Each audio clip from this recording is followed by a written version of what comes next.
Puji nama Tuhan.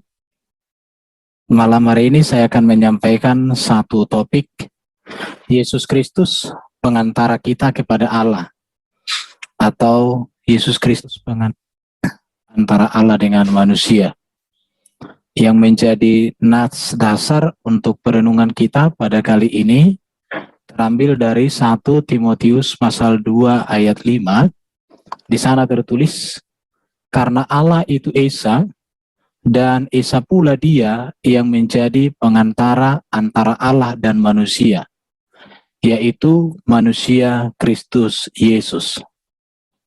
Ini sebuah pembelajaran atau sebuah topik yang penting untuk kita ketahui, supaya dengan kita mengerti arti Yesus sebagai pengantara ini, semakin kita bersyukur menjadi orang Kristen, semakin kita boleh hidup setia dan terus menggantungkan seluruh kehidupan kita kepada Tuhan.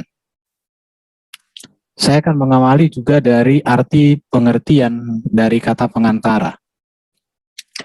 Pengantara itu kalau dalam Kamus Besar Bahasa Indonesia itu artinya proses, cara, perbuatan mengantarkan. Dari arti kata ini, maka Yesus sebagai pengantara berarti melalui Yesus Allah menyampaikan kehendak dan rencananya kepada manusia. Melalui Yesuslah Allah berbuat segala sesuatu untuk kepentingan manusia. Maka dikatakan Yesus dalam Yohanes 3 ayat 34, Yohanes 6 ayat 34, Yohanes 10 ayat 37, dan Yohanes 14 ayat 10, inti di dalam beberapa ayat ini yang mau disampaikan Yesus adalah bahwa dia datang diutus oleh Allah untuk melakukan kehendak Allah bagi manusia. Jadi seluruh kehendak Allah sudah Allah nyatakan di dalam pribadi Yesus. Termasuk Yesus menjadi pengantara kita kepada Bapa. Itu adalah kehendak daripada Bapa itu sendiri. Dan hal ini terkonfirmasi dari pernyataan Yesus yang mengatakan, aku diutus Allah Bapakku untuk melakukan kehendaknya. Ini sangat jelas. Jadi Yesus sebagai pengantara berarti di dalam Yesus Allah menyampaikan seluruh rencananya, seluruh kehendaknya, seluruh apa yang terbaik bagi manusia sudah dinyatakan oleh Allah kita melalui Yesus Kristus.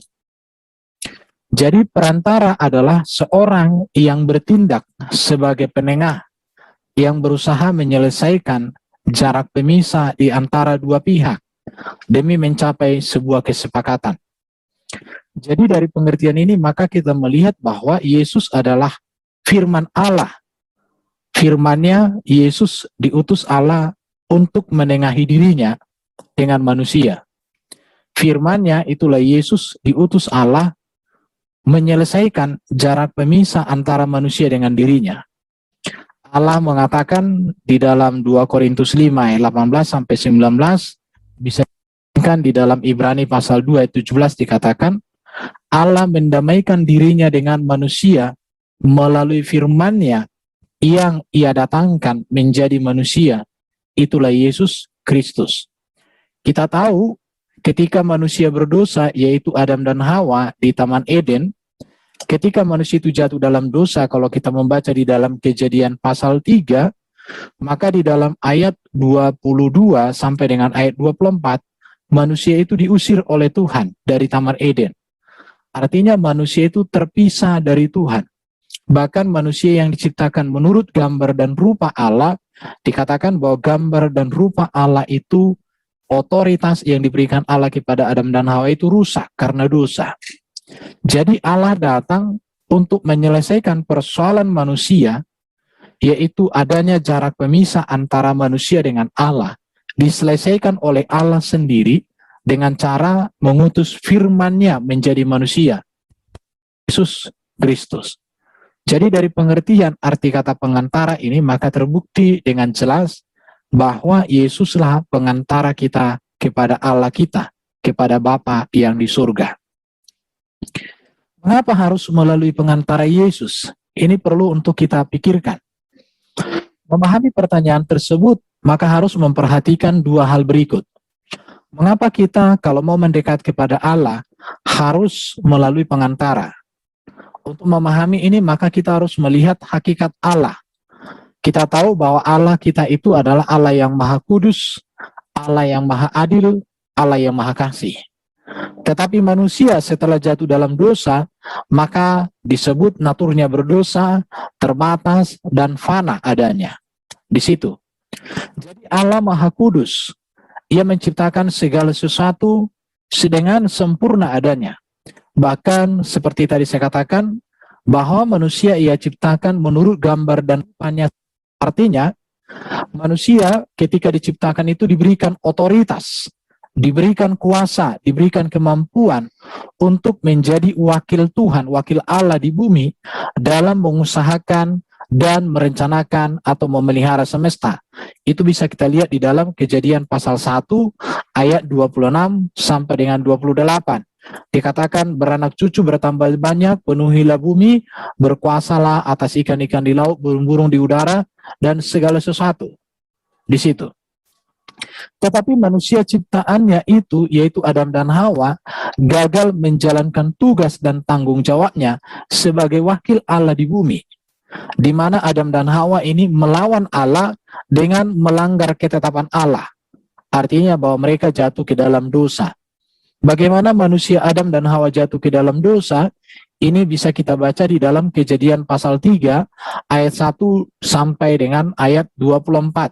Sampai pada puncaknya nanti Adam dan Hawa diusir dari hadirat Tuhan karena mereka sudah berdosa. Jadi dosa itu menjadikan manusia tidak berkenan kepada Allah. Ini harus kita tahu. Jadi yang membuat Adam dan Hawa terpisah dari Allah, diusir oleh Tuhan dari Taman Eden itu karena dosa. Manusia diusir Allah dan tidak bisa lagi menghampiri Allah sebagaimana manusia saat sebelum berdosa.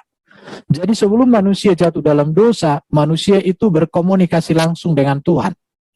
Tetapi setelah manusia jatuh dalam dosa, maka manusia itu takut dan tidak ada yang pernah melihat Tuhan lagi. Maka dikatakan Kejadian pasal 3 24 sampai 23 24 dikatakan, lalu Tuhan Allah mengusir dia dari Taman Eden supaya ia mengusahakan tanah dari mana ia diambil. Ia menghalau manusia itu, dan di sebelah timur Taman Eden ditempatkannya lah beberapa kerub dengan pedang yang bernyala dan menyambar-nyambar untuk menjaga jalan ke pohon kehidupan. Jadi kita melihat bahwa mengapa harus melalui seorang pengantara untuk kita bisa mendekat kepada Tuhan. Karena kita melihat bahwa Allah itu maha kudus, dia maha suci, dia maha mulia. Sedangkan manusia berdosa. Manusia yang berdosa tidak bisa menghampiri Tuhan dengan kemampuannya. Untuk itu maka harus ada seorang pengantara. Dan pengantara itulah Yesus Kristus. Jadi mari kita melihat bahwa Allah yang adalah kasih, maka dia juga harus mengampuni dosa manusia. Tetapi di sisi lain Allah yang maha kudus harus juga menghukum dosa. Untuk itu Allah harus adil. Jadi di sini kita melihat tentang keadilan Tuhan. Allah adil terhadap dirinya yang dinyatakan kepada manusia ciptaannya. Keadilan Allah itu, maka dia harus mengampuni dosa, tetapi sekaligus juga dia harus menghukum dosa. Jadi kekudusan Allah, oleh karena kekudusannya lah, maka Allah mengusir Adam dan Hawa dari hadapannya, dan oleh karena kasih Allah, maka Adam dan Hawa diampuni. Bukti pengampunan Tuhan kepada Adam dan Hawa itu bisa kita lihat di dalam Kejadian pasal 3 21, di mana Tuhan menyembelih binatang, di mana kulit daripada binatang itu diberikan menjadi pakaian daripada Adam. Ini merupakan simbol pengampunan yang Tuhan berikan kepada Adam dan Hawa. Tetapi kekudusan Tuhan harus juga mengusir Adam dan Hawa dari Taman Eden itu. Jadi inilah keadilan Allah terhadap dirinya yang dinyatakan juga terhadap manusia ciptaannya. Di situ. Jadi mengapa juga kita harus melalui pengantara? Maka saya tadi katakan bahwa manusia tidak mungkin menghampiri Allah yang maha suci dengan mengandalkan kekuatan, kebaikan, dan keberadaan yang berdosa. Karena dikatakan di dalam Roma pasal 3:23, manusia telah berdosa. Bahkan di dalam Roma pasal 6 ayat 23 dikatakan, upah dosa adalah maut. Baru, kenapa saya katakan bahwa tidak mungkin manusia yang berdosa menghampiri Tuhan? Karena Allah itu Maha Kudus. Kalau kita melihat di dalam Ibrani pasal 12 ayat 29, di sana digambarkan tentang kekudusan, kesucian Allah kita. Di mana dikatakan kesucian Allah itu seperti api yang menghanguskan. Artinya betapa sucinya Tuhan, betapa mulianya Tuhan, betapa kudusnya Tuhan. Tetapi Tuhan yang kudus dan yang mulia itu tidak bisa kita hampiri kalau kita mengandalkan kekuatan, kemampuan kita melakukan yang baik. Kenapa? Karena standarnya Tuhan itu adalah berdosa. Yang berdosa tidak bisa menghampiri Tuhan. Hal ini dapat kita lihat dalam peristiwa saat Tuhan menampakkan diri di Gunung Sinai kepada Musa. Dalam Keluaran 1-25. Bagaimana gunung Sinai itu dipenuhi kemuliaan. Bahkan siapa yang menyentuh gunung itu akan mati. Bahkan ketika Musa pun datang dari gunung itu, tidak ada yang sanggup melihat wajahnya, karena kemuliaan Tuhan ada pada Musa. Jadi betapa kudusnya Tuhan itu. Kalau karena kekudusan dan kemampuan kita, kita tidak mampu mencapai kekudusan Tuhan itu dengan kekuatan kita. Untuk itulah maka Tuhan memberikan pengantara. Kudusnya Tuhan itu hanya dihampiri oleh manusia yang kudus. Sebagaimana dikatakan, kuduslah kamu sebab aku kudus. Jadi, kalau kita mau dekat kepada Tuhan, harus dalam kekudusan. Tetapi kalau mengandalkan kekudusan kita, dengan kemampuan kita itu tidak mungkin. Namun, semua manusia, kenapa? Karena semua manusia itu tidak bisa menguduskan dirinya. Karena manusia setelah Adam dan Hawa jatuh dalam dosa, manusia itu tunduk takluk kuasa dosa itu. Maka pertanyaannya, adakah manusia yang kudus? Adakah manusia yang tidak berdosa seumur hidupnya? Tentu semua manusia sudah berdosa sejak zaman Adam sampai hari ini. Manusia yang lahir hasil biologis manusia, yang ada DNA-nya, genetiknya Adam dan Hawa secara sempurna, itu semua manusia berdosa. Jadi manusia akan memperoleh pengudusan saat manusia bersatu dengan Allah. Pertanyaannya, bagaimana manusia bisa bersatu dengan Tuhan? Manusia akan mengalami pengudusan ketika manusia memperoleh pengampunan dosa, ketika manusia memperoleh penebusan Allah itu sendiri. Jadi hanya Allah lah yang bisa menebus, hanya Allah lah yang bisa mengampuni dosa manusia. Maka untuk itulah Allah sendiri yang memberikan pengantara, yang memberikan juru selamat, yang memberikan penebusan, yang memberikan pengampunan, dan inilah yang disebut dengan juru damai antara dirinya dengan manusia. Siapakah pengantara yang diutus Allah kepada manusia? Kalau kita melihat pengantara-pengantara yang diutus Allah dalam perjanjian lama, maka kita akan melihat bahwa di dalam perjanjian lama kita melihat bahwa Allah menghampiri manusia melalui malaikat yang ia utus kepada manusia. Kita melihat malaikat diutus oleh Allah kepada Abraham, malaikat diutus Allah kepada Musa, malaikat diutus Allah kepada Yosua, kepada raja-raja, kepada para nabi. Malaikat yang diutus Allah kepada manusia menjadi pengantara antara Allah dengan manusia. Namun kemudian juga bahwa Allah itu memilih dan mengangkat orang-orang tertentu sebagai wakilnya. Tujuannya apa Allah memilih orang-orang tertentu? Tujuannya apa untuk Allah mengutus malaikatnya? Tidak lain bukan adalah menyampaikan Allah kepada manusia. Orang yang menyampaikan kehendak Allah kepada manusia atau penyambung lidah Tuhan itu disebut nabi. Baru dipilih juga orang tertentu yang menjadi imam. Imam ini artinya untuk mendamaikan manusia dengan adanya kurban-kurban. Makanya kita melihat Habil mempersembahkan kurban, Abraham mempersembahkan kurban, Nuh mempersembahkan kurban, Musa mempersembahkan kurban, orang Israel mempersembahkan kurban. Kenapa? Karena ini merupakan sebuah sarana yang Allah berikan supaya manusia bisa berdamai mendekat kepada Tuhan. Tetapi Tuhan juga memilih raja yang memimpin manusia itu supaya manusia itu berjalan dalam kehendak Tuhan. Dan hal ini kalau kita melihat dalam perjanjian lama, ini berlangsung berulang-ulang sesuai dengan masa hidup para nabi, para imam, dan para raja itu hidup di dunia. Dan ini merupakan gambaran dari pelayanan Mesias Yesus yang dijanjikan untuk menyempurnakan. Jadi kalau di dalam perjanjian lama, Allah menyatakan kehendaknya kepada manusia, Allah memberikan pengantara kepada manusia melalui para malaikat, melalui nabi, melalui imam, melalui raja. Tetapi pada zaman perjanjian baru, pelayanan nabi, imam, dan raja, dan para malaikat ini sudah disempurnakan dalam kehadiran Kristus. Inilah yang tertulis di dalam Ibrani pasal 1, ayat 1-4. Jadi Yesus pengantara yang sempurna, yang menggenapkan pengantara-pengantara yang ada di dalam perjanjian lama. Mari saya bacakan untuk kita semua. Dikatakan, setelah pada zaman dahulu, Allah berulang kali dalam berbagai cara berbicara kepada nenek moyang kita dengan perantaraan nabi-nabi. Maka pada zaman akhir ini, Ia telah berbicara kepada kita dengan perantaraan anaknya. Perlu diperhatikan di sini. Allah berkali dalam berbagai cara berbicara kepada nenek moyang kita masa PL dengan perantaraan para nabi, raja, imam dipakai Tuhan. Tetapi pada zaman akhir ini, yaitu zaman perjanjian baru, bahwa Allah berbicara kepada kita melalui anaknya. Siapakah anaknya yang dimaksud? Itulah Yesus Kristus. Siapa Yesus Kristus? Firman-Nya sendiri yang diturunkan menjadi manusia. Dan Yesus inilah yang ditetapkan oleh Allah sebagai yang berhak menerima segala yang ada.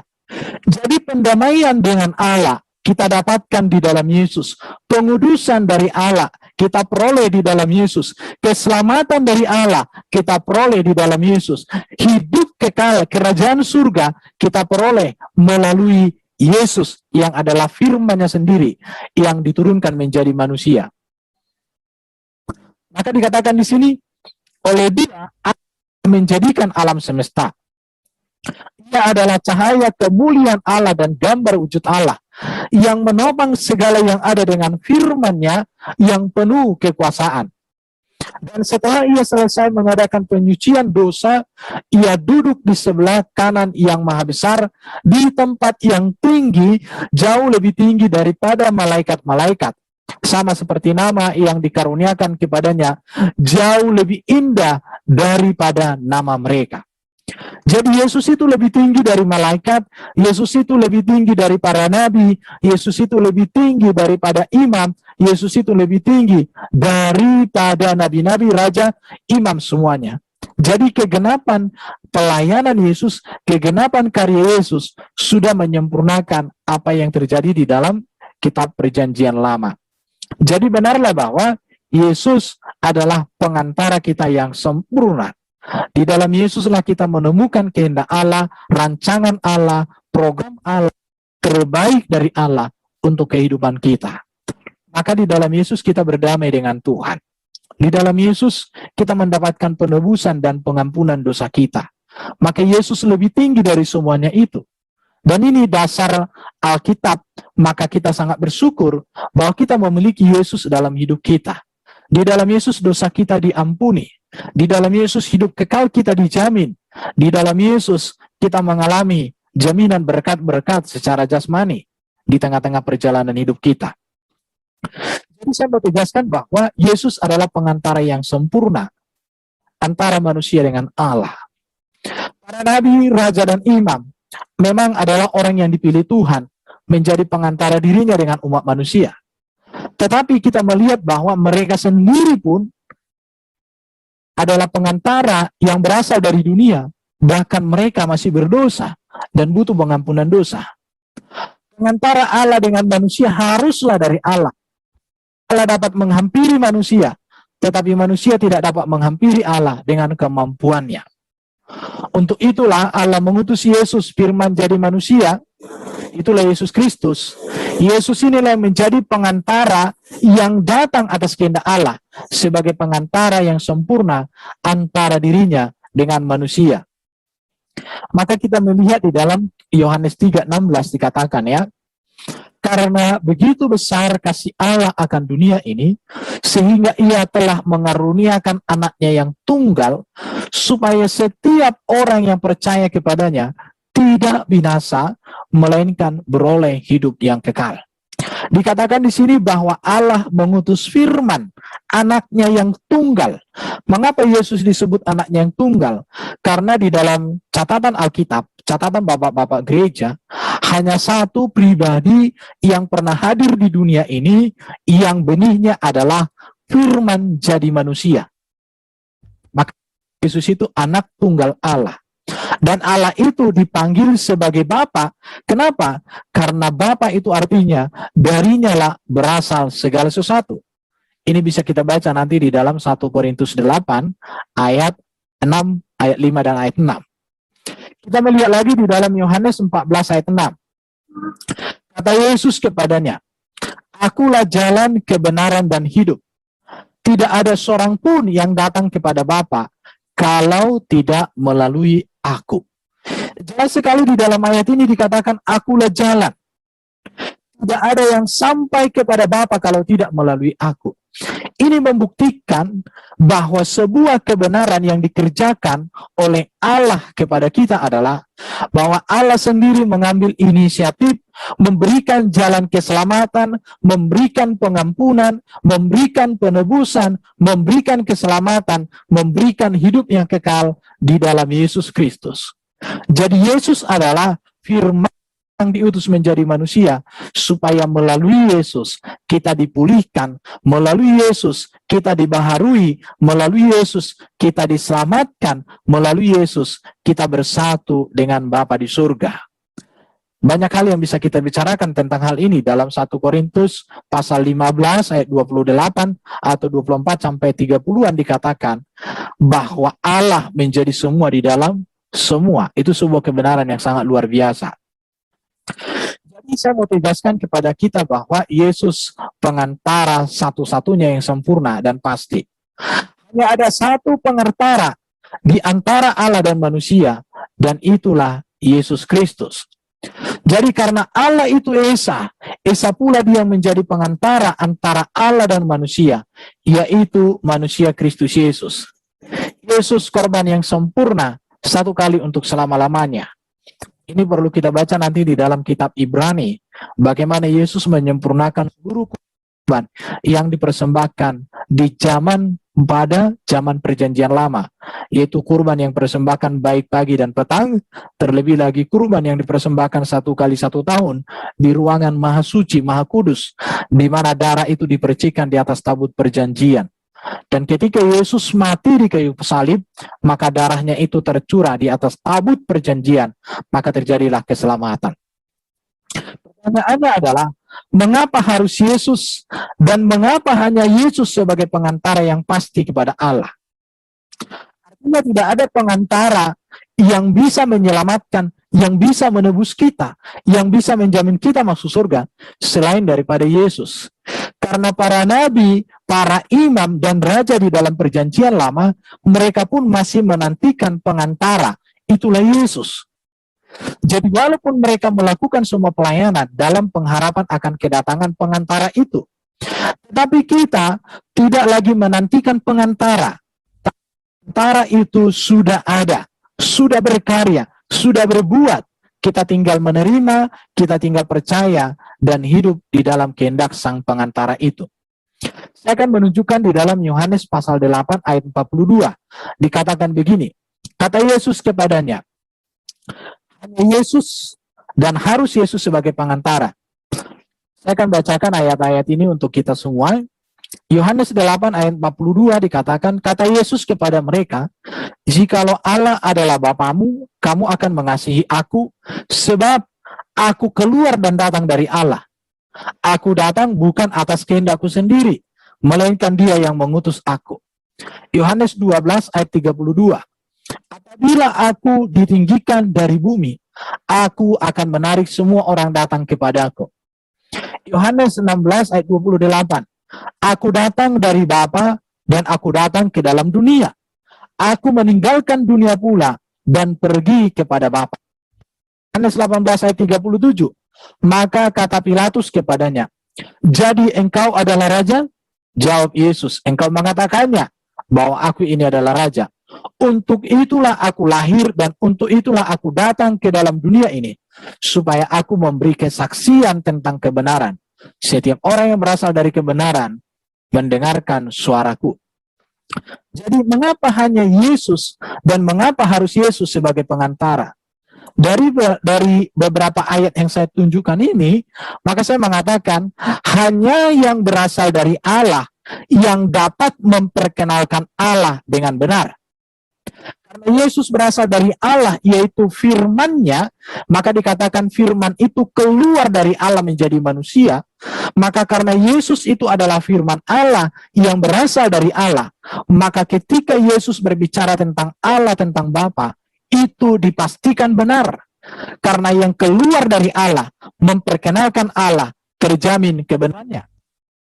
Baru yang kedua, mau kita lihat di sini bahwa hanya yang sudah kembali kepada Allah yang bisa membawa kita kembali kepada Allah. Artinya begini, Yesus datang dari surga, maka ketika dia berbicara surga, itu sesuatu yang real, karena dia datang dari sana.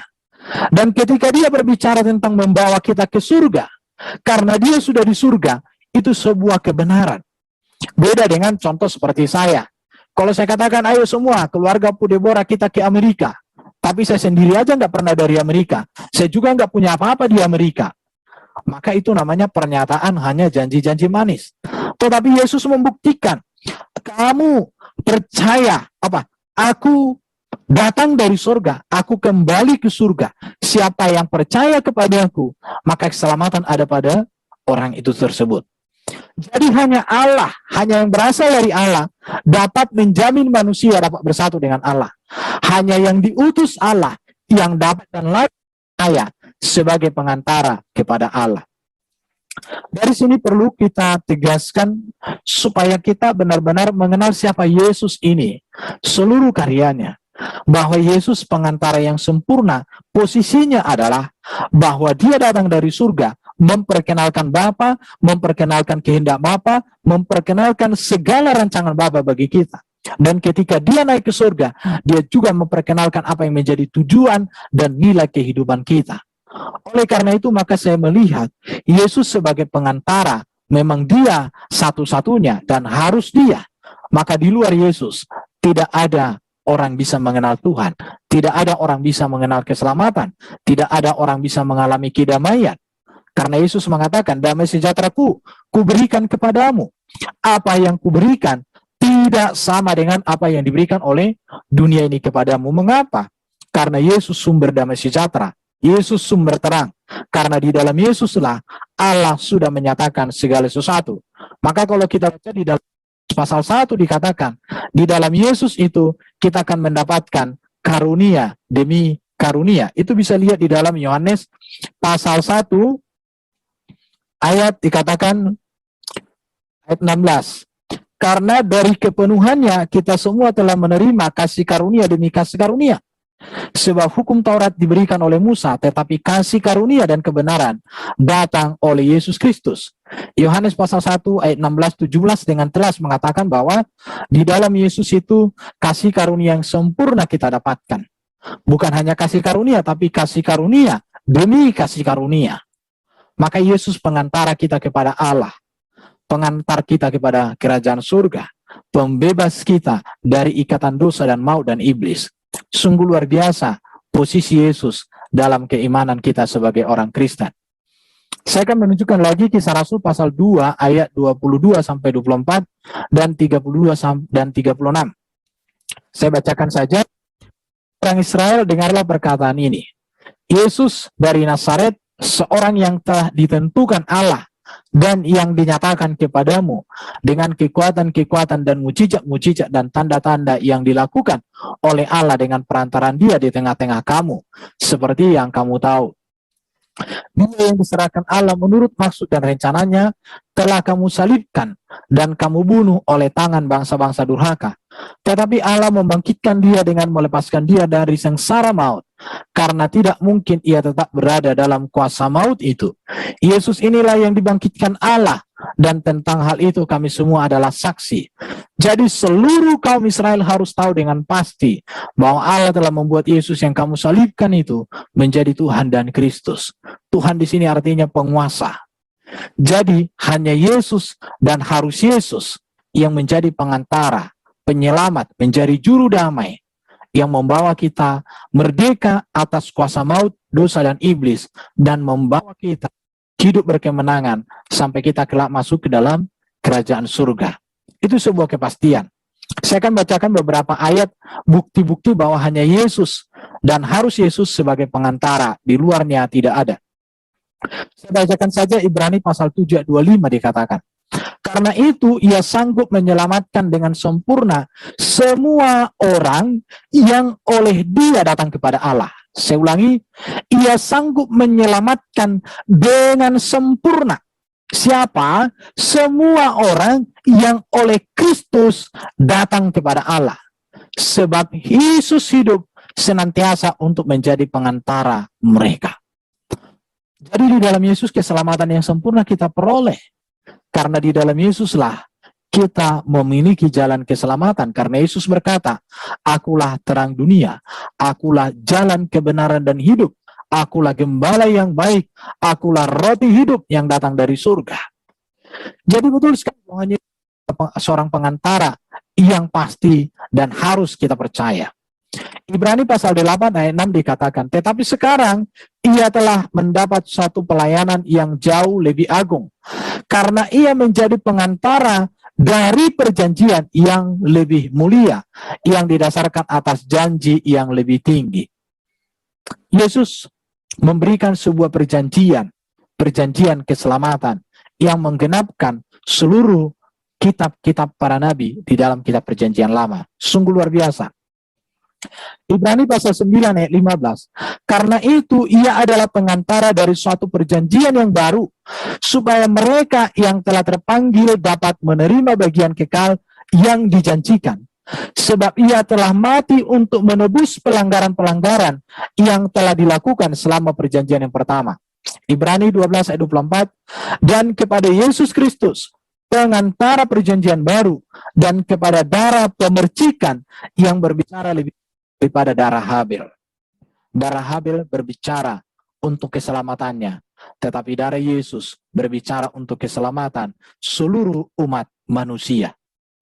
Jadi saya mau tegaskan kepada kita bahwa Yesus pengantara kita. Dia adalah pengantara yang datang dan keluar dari Bapa. Dialah pengantara satu-satunya yang datang dari surga dan sudah di surga.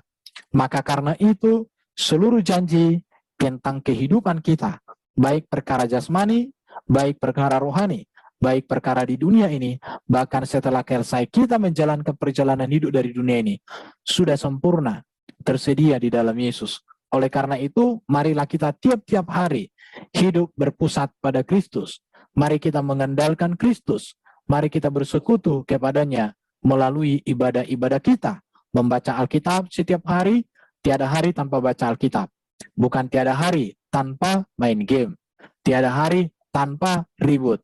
Tiada hari tanpa lain-lain. Hari tanpa kita baca Alkitab. Tiada hari tanpa kita bersekutu dengan Tuhan. Jadi itulah kebenaran yang bisa saya bagikan untuk kita pada sesi kali ini.